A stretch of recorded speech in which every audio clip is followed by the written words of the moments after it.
할렐루야.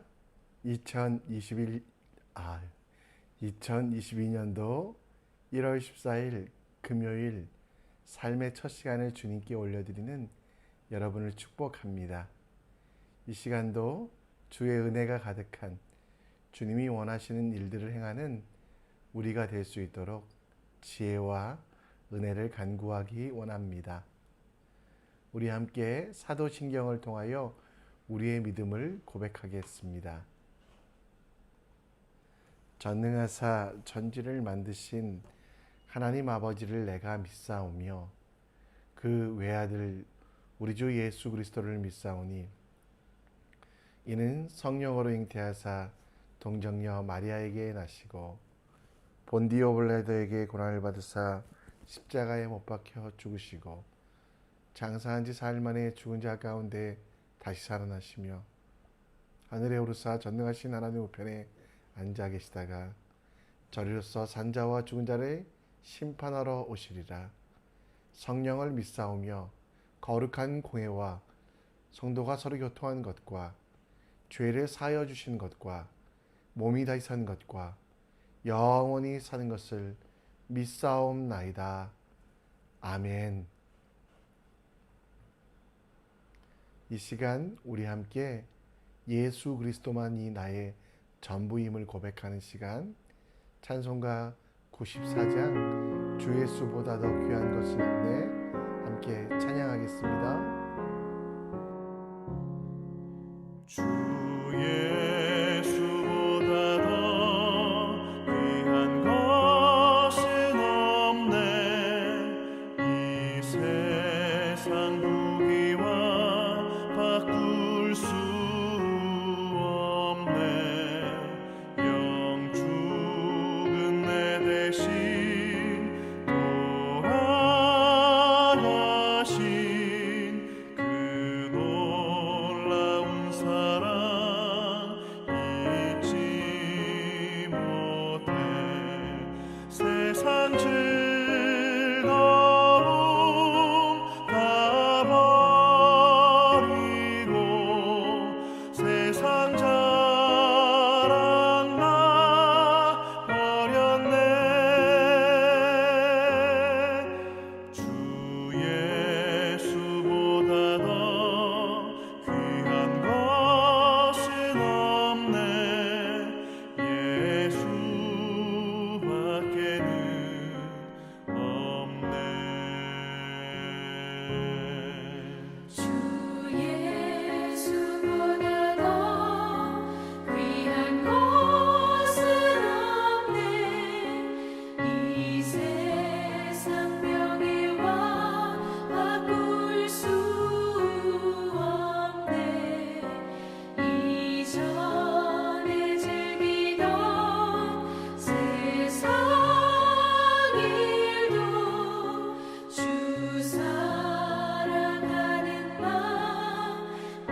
왕의 신하가 있어 그의 아들이 가버나움에서 병들었더니 그가 예수께서 유대로부터 갈릴리로 오셨다는 것을 듣고 가서 청하되 내려오셔서 내 아들의 병을 고쳐 주소서 하니 그가 거의 죽게 되었음이라. 예수께서 이르시되 너희는 표적과 기사를 보지 못하면 도무지 믿지 아니하리라. 신하가 이르되 주여 내 아이가 죽기 전에 내려오소서. 예수께서 이르시되 가라 내 아들이 살아있다 하시니 그 사람이 예수께서 하신 말씀을 믿고 가더라. 내려가는 길에서 그 종들이 오다가 만나서 아이가 살아있다 하거늘 그 낫기 시작한 때를 물은즉 어제 7시에 열기가 떨어졌나이다 하는지라. 그의 아버지가 예수께서 내 아들이 살아있다 말씀하신 그때인 줄 알고 자기와 그 온 집안이 다 믿으니라. 이것은 예수께서 유대에서 갈릴리로 오신 후에 행하신 두 번째 표적이니라. 아멘.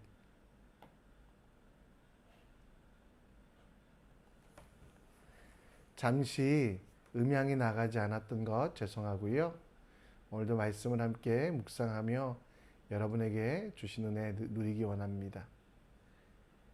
바리새인과 서기관들은 예수님을 시험하여 넘어뜨리는 것이 그들의 인생의 목적이었던 듯 합니다. 그래서 가는 곳마다 예수님을 시험하고 예수님에게 정말 도전했는데요. 그 중에 예수님께 표적을 보여달라고, 당신이 예수 그리스도라면, 당신이 하나님의 아들이라면 그에 합당한 표적을 보여달라는 요청을 합니다. 예수께서 이미 갈릴리 혼인잔치에서 물로 포도주를 만드셨고 죽은 자를 살리시고 귀신을 치유하시고 배고픈 자들을 먹이시고 목마른 자들을 마시게 하셨지만 바리새인들은 이것 말고 진짜 그리스도 되심, 본인이 원하고 바라는 그리스도의 모습을 보여달라고 말합니다. 그때 예수님께서는 무엇을 보여주셨을까요? 예수님께서는 마태복음 12장 38절 39절 말씀을 인용하면서 표적을 보여줄 수 있는 것, 그것은 요나의 표적밖에 없다라고 말씀하셨습니다. 요나의 표적이란 것은 무엇입니까? 요나가 물고기 뱃속에 들어가 3일 동안 있었던 것처럼 예수님도 죽으시고 그리고 무덤에 3일간 계실 것, 그것을 말합니다. 사실 유대인들이 기다렸던 표적은 그런 모습이 아니었습니다. 일찍이 로마로부터 독립을 시대화했던 마카비처럼 큰 칼을 차고 흰 말을 타고 오는 것, 또 수많은 군대와 함께 나팔 소리로 개선 장군의 모습을 원하는 표적을 원하는 그 바리새인들에게 예수님께서 보여주신 표적은 너무도 부족하게, 사람들이 생각했던 것과 다르게 언약에 따라 말씀에 따라 사셨던 예수님이 그 십자가 사역의 표적을 보여주셨습니다. 예수님이 가르치신 것과 바리새인들과 당시 사람들이 원하는 것들, 그 사이에는 큰 차이가 있었습니다. 진리와 비진리 속에도 큰 차이가 있듯이 바리새인들이 또 유대인들이 바랬던 것과 예수님의 모습은 너무나 달랐습니다.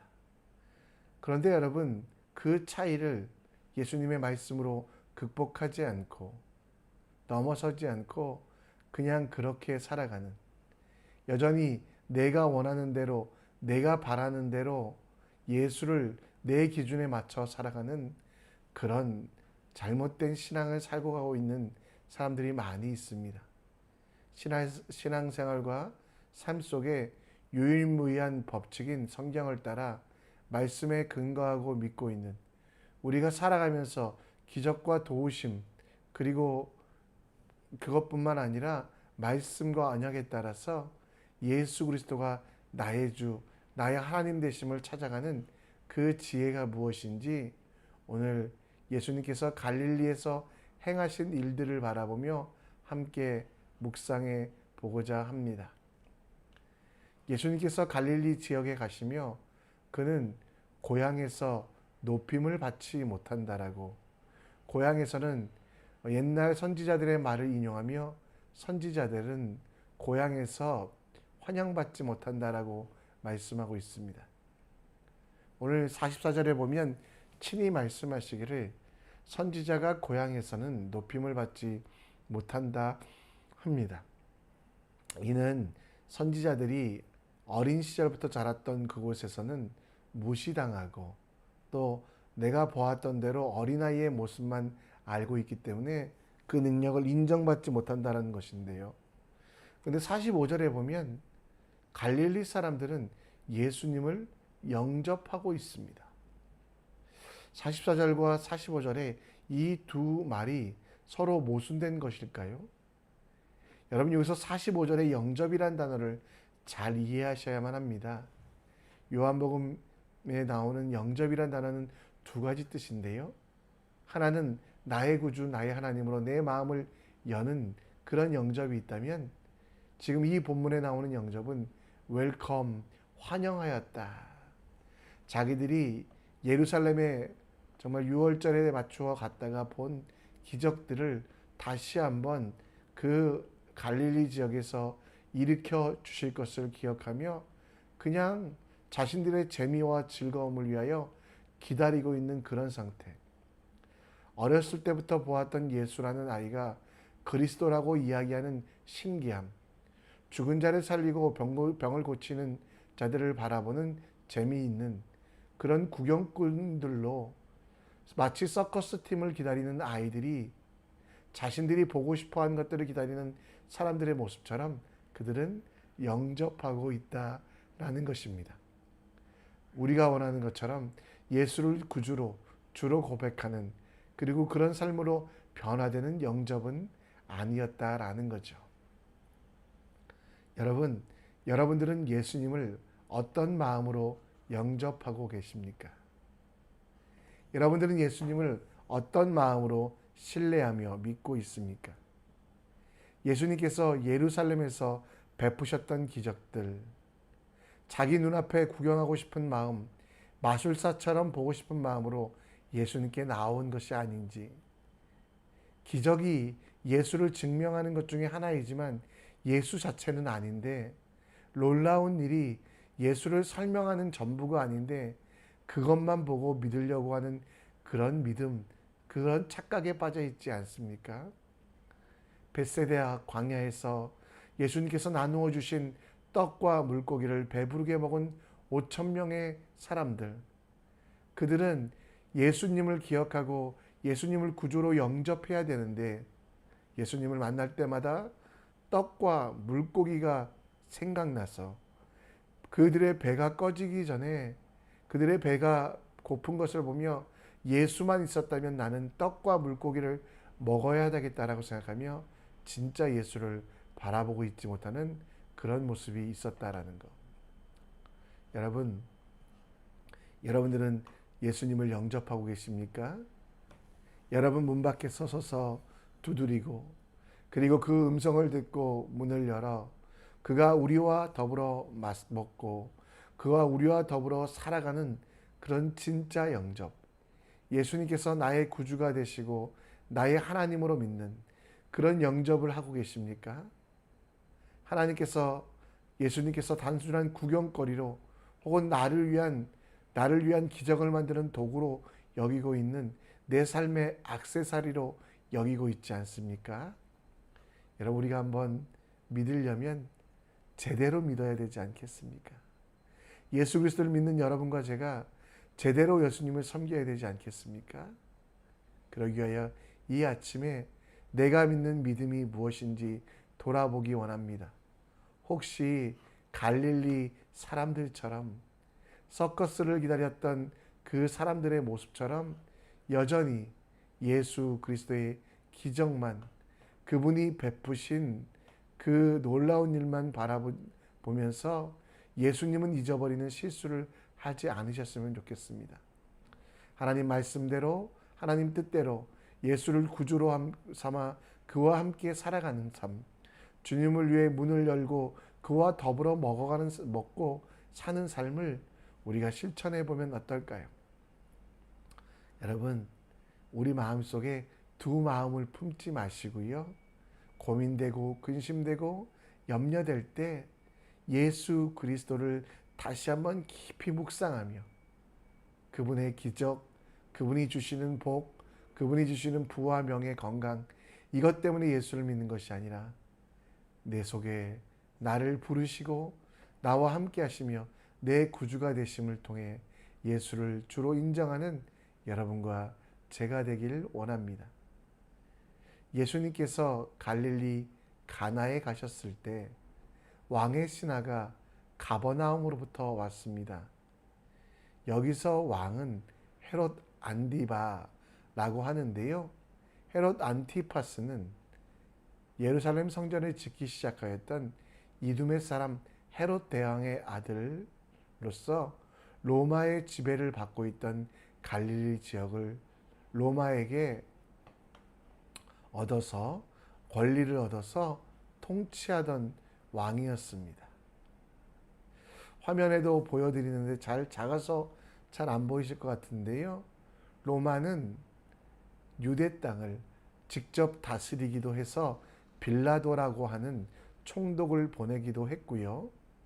또 분봉왕이라는 제도를 이용하여 저 수리아 지역은 빌립이라는 왕, 그리고 이 갈릴리 지역은 헤롯 안티파스, 성경에는 안디바를 보내어서 그를 통치하게 되었는데요. 그 안디바의 신하가 예수님을 찾아오게 됩니다. 왜 찾아오게 됐을까요? 그것은 그 아이가 죽어가고 있기 때문에. 근데 예수님께서는 그곳에서 표적과 기사를 많이 보여주지 않으셨지만 그 아이가 불쌍하여 다시 이 아이를 살게 하셨다라는 것. 그런데 직접 가서 이 아이를 만져주시거나 이 아이를 위하여 안수 기도하신 것이 아니라 오늘 말씀에 보면 50절 말씀에 보면 예수께서 하신 말씀으로 신앙의 대상이 믿음의 대상이 이제 바뀌어서 그 기적을 보고 믿는 것이 아니라 말씀으로 믿는 사람의 모습으로 바로 왕의 신하의 모습을 보여주고 있다라는 것입니다. 믿음이라는 게 눈에 보이는 현상들, 눈에 보이는 증거들을 넘어서 예수 그리스도의 말씀, 그 말씀을 사람들은 무시하고 표적과 기사, 눈에 보이는 놀라운 일들만 원할 때 예수님은 왕의 신하의 자녀를 고치시며 그 자녀를 통하여 예수는 기적이 아니라 말씀 되심을, 그리고 멀리 떨어져 있어도 기록된 그 말씀을 통하여 그 믿음이 온전하여짐을, 하나님을 받아들이고 그렇게 말씀으로 믿는 기적이, 말씀으로 믿는 그 믿음이 진짜 믿음이라고 말씀하며 우리 가운데 일하고 있습니다. 여러분들은 왜 예수를 믿게 되셨습니까? 어떤 분들은 병이 치유되고 어떤 분들은 기도하여 소원이 이루어졌기 때문에 예수를 믿는 분도 있습니다. 그런데 여러분, 그것도 참 좋은 믿음입니다. 그러나 그 믿음은 초보 믿음이라는 것, 갈릴리 가나의 사람들의 믿음이었다라는 것. 예수님께서는 직접 원하시는 것이 무엇입니까? 말씀을 통하여 눈에 보이는 기적이 없어도 말씀을 듣기 시작하고 그 말씀의 명령에 순종할 때 일어나는 우리 삶의 변화가 우리에게 진짜 믿음이 될 수 있음을 이야기합니다. 갈릴리 가나에서 큰 기적을 베푸지 않으셨던 이유, 하나는 선지자가 고향에서 배척받기 때문도 하지만 그 사람들을 사랑하셔서 진짜 말씀이 무엇인지에 대하여, 그리고 그 말씀의 능력에 대해서 이야기하고 있다라는 겁니다.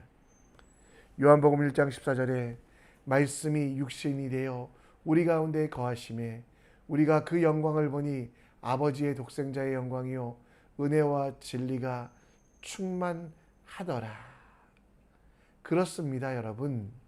우리의 증거는, 믿음의 증거는 기적이 아니라 하나님이 여러분들에게 베푸셨던 그 모든 복과 명예와 건강이 아니라 말씀이라는 거.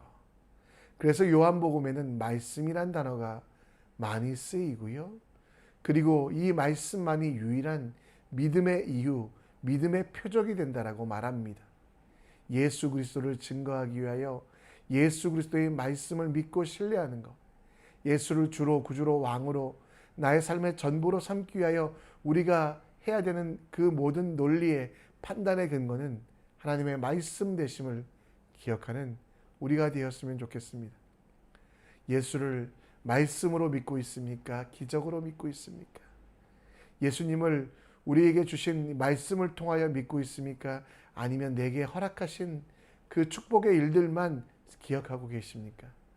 말씀이 육신이 되어 우리 가운데 거하시는 그 성자 하나님을 기억하며 그분의 영광을 위하여 살아가는 삶이 진짜 주님이 원하시는 삶이라는 걸 기억하시는 여러분과 제가 되었으면 좋겠습니다.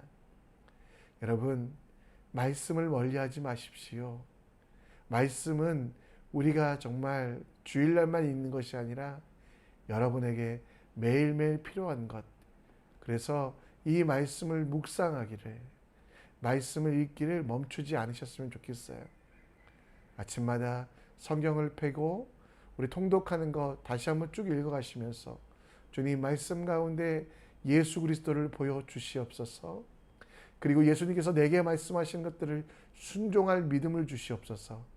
이렇게 기도할 때 성령께서 역사하셔서 더 큰 은혜, 더 큰 능력을 여러분과 저에게 허락하실 줄 믿습니다. 이 시간 여러분, 우리가 함께 말씀을 정리합니다. 기적을 환영하는 사람이 아니라 진짜 예수님을 믿는 여러분들 되시기 바랍니다. 그리고 말씀을 신뢰하고 그 말씀 가운데 예수 그리스도의 영광을 위하여 살아가기 위하여 말씀을 송이꿀보다 귀하게 여기는 여러분과 제가 되길 우리 원합니다. 우리 함께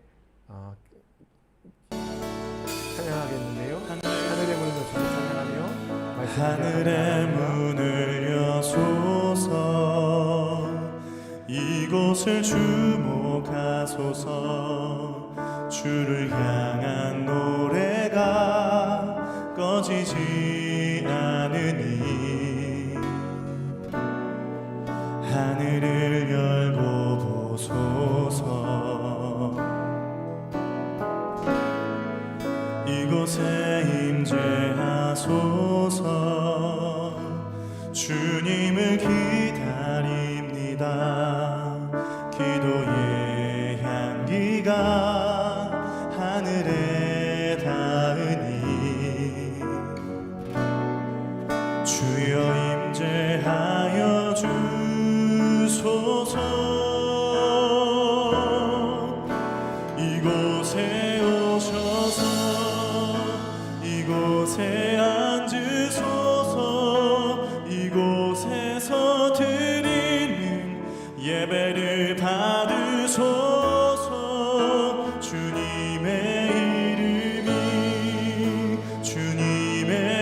이름만이 오직 주의 이름만 이곳에 있습니다. 하늘의 문을 여소서 주님 하늘의 문을 여소서 이곳을 주목하소서 주를 향한 노래가 꺼지지 않으니 하늘을 열고 보소서 이곳에 임재하소서 주님을 기다립니다 기도의 향기가 하늘에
기도의 자리로 나아갑니다.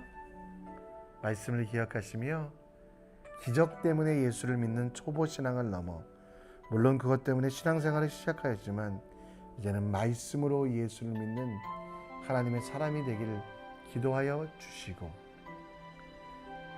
예수 그리스도를 말씀 가운데 믿기 위하여 말씀을 읽고 묵상하는 시간을 더 가질 수 있도록